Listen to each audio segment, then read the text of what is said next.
আমরা শিম আলু তো অনেক রকম খেয়েছি, একবার এইভাবে বানিয়ে দেখুন, খেতে কত অপূর্ব লাগবে। ভাত কিংবা রুটি কিংবা পরোটা সবাই চেটে পুটে খেয়ে নেবে। তার জন্য শিম আলুটাকে আমি একটু বড় বড় করেই কেটে নিয়েছি। ভালো করে ধুয়ে এরপরে নুন হলুদ মাখিয়ে নেব।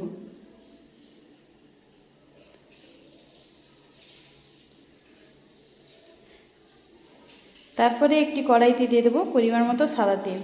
আমি আলাদা আলাদাভাবে শিম আর আলুটাকে ভেজে নেব, তবে খুব বেশি কড়া করে ভাজবো না, হালকা করে ভেজে নেব।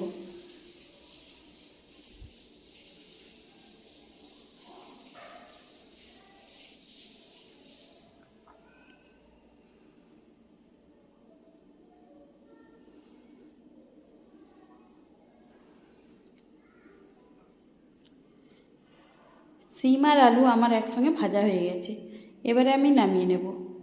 এরপরে দিয়ে দেব কড়াইতে পরিমাণ মতো সাদা তেল, আর দেবো কালো জিরে শুকনো লঙ্কা ফোড়ন। লঙ্কাটা ভাজা হয়ে গেলে দিয়ে দেবো কেটে রাখা পেঁয়াজ। পেঁয়াজটা আমি বড় বড় করেই কেটেছি, তাতে খেতে ভালো লাগবে। একটু নাড়াচাড়া করেই দিয়ে দেব কাঁচা পাকা টমেটো। টমেটোটাও আমি একটু বড় বড় করেই কেটে নিয়েছি।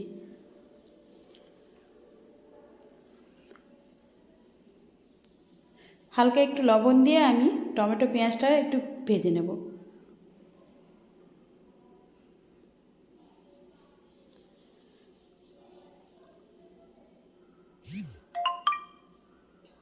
পেঁয়াজ টমেটোটা সুন্দরভাবে ভাজা হয়ে গেছে, দিয়ে দেবো হলুদ গুঁড়ো আর কাশ্মীরি লাল লঙ্কার গুঁড়ো দিয়ে আবারও একটু আমি ভালো করে ভেজে নেব। ভেজে নেওয়ার পরে দিয়ে দেব বেটে রাখা পোস্ত।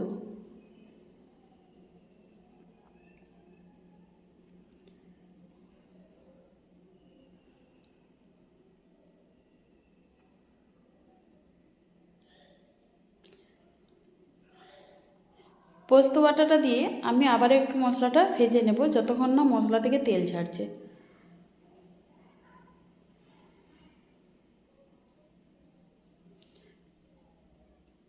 বাটনা জলটা দিয়ে আমি ভালো করে কষিয়ে নেব।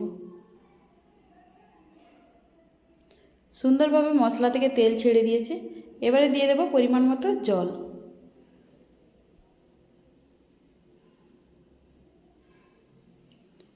জলটা দেওয়ার পরে যখনই একটু ঝোলটা ফুটে উঠবে, দিয়ে দেব ভেজে রাখা আলু। যেহেতু আলুটা একটু সেদ্ধ হতে সময় লাগে, তাই জন্য দিয়ে দেব ভেজে রাখা আলু।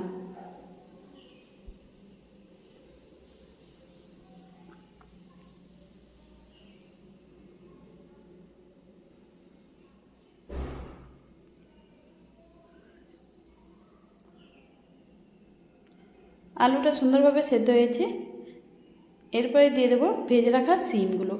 যেহেতু শিমটা ভাজা আছে, তাই জন্য বেশি ফোটাতে লাগবে না। আর দেব স্বাদ মতো চিনি। একটু মিষ্টি মিষ্টি লাগলেও খেতে সুন্দর লাগবে। আবারও একটু আমি নাড়াচাড়া করে নেব।